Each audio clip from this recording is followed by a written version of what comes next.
And now, back to the Tim Ridley Show. We are back. This is Michael Burns in this morning for Dr. Tim Ridley. I want to thank you so much for being here. I appreciate all of you, and it's my pleasure, my honor to introduce my guest for the next half hour, Hope Svara.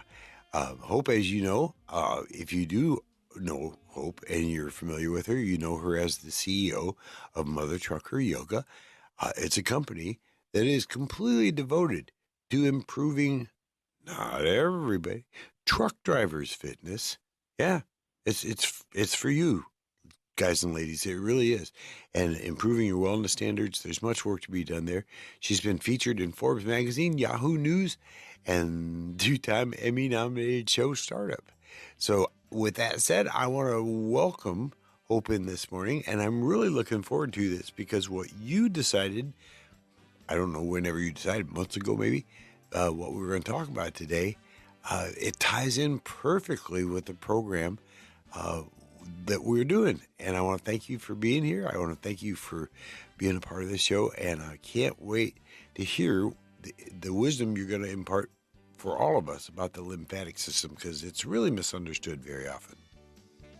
Well, good morning, and good morning to everyone listening. Yeah, I thought, what are we going to talk about today? And I thought the lymphatic system is not something that we have talked about yet. And then Michael and I were having a conversation about bicycling, and these tied so beautifully together. They do. So I am just excited because you are right. This is a system, I think, that is misunderstood. But quite frankly, in my experience, and I'm sure you can agree too, it really is just forgotten. I don't think people really even recognize that there is a lymphatic system in their body and what it's doing and how critical it is to their health. You mentioned cancer earlier, and really that's, stagnation in the body, that's waste in the body. And so the lymphatic system is really this secret drainage system. And I say it's secret because we don't see it. You see your muscles, you can kind of recognize your bones. Right. You see blood when you bleed, but the lymphatic system is kind of this mysterious system in the body that is really keeping all of your bodily fluids in check at any given time and helping you fight against infection, helping you with immunity. So people listening that feel like they're always sick and they're always just kind of feeling like slumpy, or they don't heal right, that's a sign that your lymphatic system is probably not working properly. And what does that mean? That means that the balance of fluids is off in the body, specifically that drainage system from the blood is not coming back into the bloodstream again and kind of recycling itself. It's a little out of balance. Right. And what we're seeing when that happens is we're seeing swollen ankles, we're seeing hard skin, we're seeing fatigue. And those are things, Michael, I feel like so many people struggle with nowadays. It does. And I'll tell you something, and this I can tell you from personal experience. Many, many years ago, people who had severe neuropathy would go to their doctor and ask them about it, and they would say, well, you're just going to have to live with it. There was no cure for it. There was no study for it. And about a year and a half ago, Mayo Clinic did a white paper. And now it turns out that the lymphatic system is very heavily involved with that particular disorder, the neuropathy, and loss of feeling in arms and limbs and so forth. And so when it was first explained to me, it was explained like, well, it's a parallel highway to the blood system, circulation system. It isn't. There's a lot more to it than that. I agree. And it's really interwoven in so many different systems in the body. It's connected to the endocrine system, which is your hormonal system. It's connected back in with digestion. There's just so much research now, I agree, showing that this is really a vital point in the body that needs to be paid better attention to, because when your body's waste is not being balanced, that's toxic. That's sitting in your body. That's doing nothing. And for drivers, the reason why I wanted to talk about this today, when you're just doing a lot of sitting, that lymphatic fluid is not moving throughout the body and returning back and kind of recycling itself the way it's supposed to be. It's pooling. I always giggle when people, as we get older, because you were talking about getting older before, and Talk about it every day. every day we all are, right? Yep. And so it's when people say, "Oh, my ankles are swollen," my such and such said it's just age. Well, we're all getting older. No, that's a sign that your lymphatic system is breaking down, meaning you're not moving enough. You're not working your body enough. You're not moving your skin enough. And so things like bicycling, things like walking, dry skin brushing. It's interesting, babies that their parents put lotion on them regularly because the stroking of the skin had higher immunity than infants and toddlers that were not, connected. I was going to say touched by their parents, but that sounds weird. If you just entered in on the show, that would have been like, what are they talking about? New age, yeah, absolutely. But no, you're right. And I've always made sure that with my offspring, there's a lot of contact. There's a lot of feedback back and forth, simply because it not only is it good for them health wise, but it helps build those bonds. And it is true. But let me ask you a question. The lymphatic system, at its best and at its worst, what's actually in there? I mean, we know our veins and arteries have blood. What's the lymphatic fluid made out of? Well, it's made out of a couple of different things. When you're looking at the lymphatic system, a lot of people, so first of all, a friend of mine calls this the mojo system. Really? And the reason why he calls it the mojo system is because it's connected to the circulatory system and the endocrine system and all the important systems in the body. And this mojo he's referring to, this mojo fluid, is really what's draining out of the bloodstream. And specifically, it's like the white blood cells that are coming back then to the bloodstream and kind of recycling themselves again. Sometimes this is digestive system fluids, specifically intestinal fluids that are being drained out and again supposed to be recycled back into the body again. Some people call it like the lymph nodes. You may have heard of lymph nodes. Yes, ma'am. It's leaching out of those areas of the body. We have lymph nodes, specifically, 600 to 700-ish lymph nodes in the body. And we know when it's not working properly, when those fluids, when those white blood cells are not being drained properly, we're seeing swelling. We're seeing swelling in the armpits. This is something you can easily check on yourself today. If you lift up your arm and your armpit looks puffy, it doesn't look concave, in your folds of your elbows, in your groin, around your neck. Some people see it around their face, under their eyes, behind your kneecaps, and specifically, probably for a lot of drivers, you're seeing this around your ankles. And so this is a sign that lymphatic system is not working properly. And one of the other reasons we need to pay attention to this is when the speed of the lymph is slow, meaning it's not moving like it's supposed to be. This can also directly affect the heart. Interesting.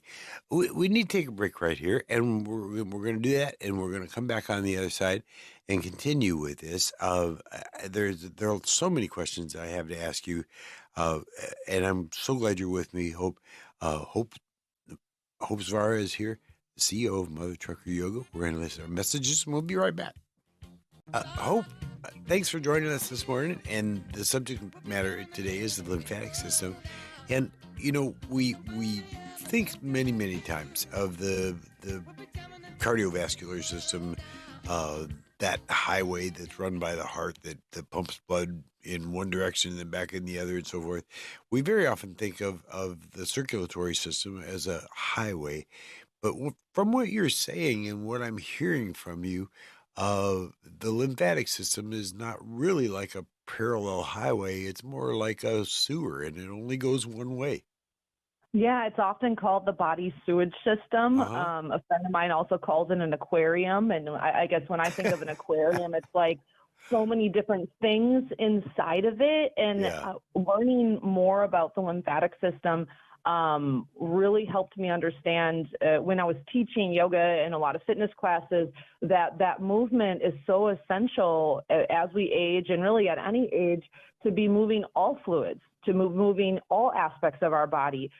Because if you're not moving, you're dying. It's not if you're living, you're dying. If it's not moving, you're dying. Right. And that is really at every level and every sense of the word. And so that lymphatic system, we were kind of talking about the heart a little bit, cardiac edema. And so that lack of movement of fluids is really affecting every organ and every level of our body. And for people listening and you're thinking, well, I don't know what this means for me. I don't understand like how this applies to me. Well, one, you have a body, so it does apply to you. But two, I think the overarching thing, if there's anything you can take away from, hearing about the lymphatic system, maybe this is your first time, is, if you don't move it, you really do lose it. And so today, getting out and walking, Michael was talking about bicycling, which can heavily influence and impact your lymphatic system, which is, think about it again, the sewer system. If the sewer is backed up, it smells really bad. Yeah. I mean, you can walk into a bathroom and be like, what is going on? And you don't even have to ask what. You know what's going on. There's a backup somewhere. Yeah. And the deal with this is the lymphatic system. We often, mischaracterize this, but it's responsible, for instance, if there's something really bad going on in your body, it can transfer it from one place to another. You see often people with cancer here and so forth, and it'll get transferred through the lymphatic system and end up someplace else. Absolutely, because of those white blood cells and that excess waste, that sewage that the lymphatic system is supposed to be draining and recycling in your body. Again, think of like a good filter in an aquarium working properly. When that filter is not working properly, that's when you see a transfer of infection. That's when you see people with chronic constant fatigue, swelling we talked about, skin problems. That when people are, I have eczema, I have rosacea, one of the things that always goes through my mind is often the lymphatic system. The skin is the largest organ in the body. There's some detoxifying that needs to happen in that body of yours, and it's now showing up on the most superficial level of the body, meaning we can see it, our skin. Digestive problems are another one for a lot of people that they don't think about, because the fluids that surround and are inside the intestines are leaching out into the lymphatic system, and they're supposed to recycle back. And when you're doing things like movement, you're twisting, you're bending, you're folding. Motility is the word that's often used. That has good motility. Your intestines are pulsing like they're supposed to be. The fluids are moving like they're supposed to be. But when we spend day after day, week after week, month after month, year after year in a culture like here in America, it's not just truck drivers, and we're not moving, those systems become sluggish. Yeah. Those sewer systems back up. And this is not an industry issue. This is a countrywide epidemic that we just are not utilizing and moving our body the way it's intended. So how do we do this? How do we fix it, right? How do we add the lymphatic system back into the card deck to make our body function and work optimally? Well, the first thing is you have to move. Movement, walking specifically, I've said many times before on the show, is one of the number one exercises anyone can be doing. Bicycling, moving that lymph fluid, absolutely fantastic. Dry skin brushing, if you're not sure what that is, Google it. It's usually like a horse-haired, softer brush, and you're brushing on your skin before you shower from your limbs to your heart. So you go from the farthest out all the way back up to the heart again. And I actually travel with a dry and if I skin may brush. interject, it's always more fun to have somebody else do it for you, right? We'll let you decide. You can return the favor. We won't give you suggestions on that. But I always travel with a dry skin brush, and you can get them for like $3. They're really cheap. And after flying, I'm in DC right now, and after flying, I can feel my ankles and my feet. I can feel the fluid draining from my legs when I'm dry skin brushing, because I've been sitting and pressure change. People that go from rapid elevation changing, that can Yep. definitely affect your fluid levels in your body. So dry skin brushing, massage therapy, yoga.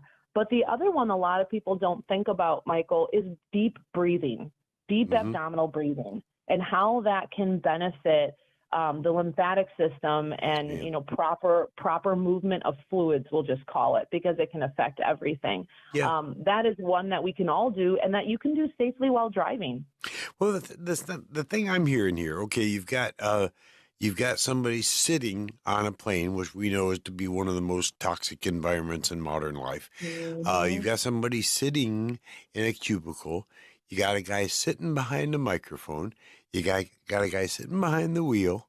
They all have one thing in common, and it's that sitting. And I've heard it said that now that so many people have quit smoking, that sitting is the new smoking. 100%, 100%. And what's interesting to me, Michael, I think we've talked about this before. I'm in recovery, and so one of the things I've kind of trained in my mind to do is I don't let myself make excuses. Hmm. That when something is not going right, or I'm not feeling right, or life is throwing me a crappy deck of cards, which I feel like it does regularly. Yeah. My mentality is always, what can you do right now to fix this? Yes. And I think for something like this, or you're feeling like maybe your health isn't that great, or you're feeling like, man, this sounds like something I need to pay attention to. For a lot of people, their thought process in their mind immediately is to go into victim mode. Oh, but I can't. Yeah. Oh, I'm broke. Oh, it's too complicated. Oh, I'm on the road all the time. Oh, this. And I want to encourage listeners, if you find that conversation going on in your head, the first step to improving anything in your health, be it lymphatic system, your digestion, your relationship with your spouse, whatever it is you have to start calling yourself out on the BS you're Mhm. telling yourself about why you can't change it, why you can't improve it. Now, some things, there's damage, but we can take the right steps forward to start having a better life and better health and a better experience. And that really is your decision. Yeah, and I've been through some challenges lately, as you know, and back in PT a couple times a week and doing and what I've learned is it's the things that you want to do the least, do them first and get them out of the way. You know, Yes, yes. I hate that stationary bicycle worse than I hate anything in the world. And so what I do now is I walk right from the front door of the PT clinic right to that bicycle, and that's where I start. Once it's gone, once it's out of the way, I can have a good day. Just Well, and when you do things like that, you also set yourself up for success. Now the conversation is in your head is, what can't I do? right. Wow, now I can tackle the day. Now I can do all of the things I need to do. It's kind of a trickle effect versus setting ourselves up for, a recipe for disaster Uh-huh. when we avoid. But I agree. I think we often also avoid the things we need the most. And, Absolutely. and if you're listening, maybe it's time that you start taking a little bit better care of your health. Maybe it's been a while. Maybe you've been listening to the show and you think about it and then you just kind of distract yourself with other stuff. And guess what? Maybe today is the day that you start taking your health back, because that is an option that is available to you. And then we get into your other area of expertise, which is yoga. There's much to be said for yoga. The breathing exercises, some of the positioning and so forth can be so helpful. And I've found that there are pieces of yoga that you can actually do driving down the road, holding the steering wheel. You can actually put some of it into practice there, especially if you've got a Absolutely. spring-loaded seat. But how easy is it to, talk to you and get some of these practices to where you can actually do them going down the road? And it's not only good for your body, but it's great for your mind. And you're going to respond to things differently. You're going to react to emergency situations better. It's going to be helpful to you all the way around. I agree. And moving in the driver's seat is something that, well, hey, you got to pass the time somehow. Yep. We'll have a lot of videos, showing drivers that what things that they can do in the driver's seat. And one of the things I always caution drivers with is this isn't fancy. If you're looking for fancy, I'm not your gal, but you suggested the movement in the driver's seat. These are simple things like pelvic tilting. So that's arcing and rounding your back, your lower back while sitting in the driver's seat, rolling your shoulders. So do it 100 times backwards and 100 times forwards. And you might be thinking 100. Well, what else do you have to do with yourself? Yeah. You're driving. You're I just driving. drove across country to Colorado, and I was driving the night shift, and you bet your bottom dollar I was doing all this to stay awake and just keep my body moving because I was getting stiff. Roll your ankles, lift and lower one of your legs 100 times off the seat. Oh, your quad muscles, they'll be awake and moving in no time. You'll recognize you have legs. And so little things like that really do make a difference, really do make a change. Your health really is in your hands, and today is the day to make a difference. And if you got cruise control, there's no excuse. So I want to thank you so much for being with us, Hope. Thank you for bringing us this message. Thank you for sharing it with the drivers. This is Michael Burns here on the Tim Ridley Show.